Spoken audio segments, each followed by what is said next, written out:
নমস্কাৰ, মই ভিডিঅ' বনাই আপোনালোক সকলোকে মই এটা ভিডিঅ'লৈ স্বাগতম জনাইছোঁ।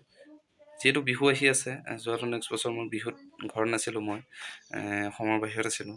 তাতে বাহিৰতে ৰুমত আমি কেনেকৈ বিহুত নাচিছিলোঁ তাৰ বিহু ভিডিঅ' ক্লিপ এটা আছে। যোৱা বছৰ ভিডিঅ'টো আপলোড দিবলৈ নহ'লে এইবছৰ ভিডিঅ'টো আপলোড দিম বুলি আহিছোঁ। যদি ভিডিঅ'টো ভাল পায় কমেণ্ট এটা কৰিব আৰু লাইক এটা কৰি দিব। আহক তেতিয়াহ'লে ভিডিঅ'টো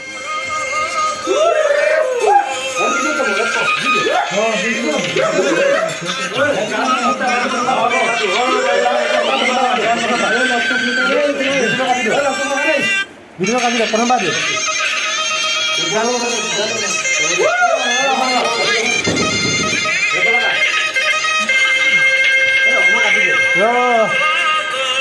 মোক পেপাৰটো বনাই আহিম তুলি চব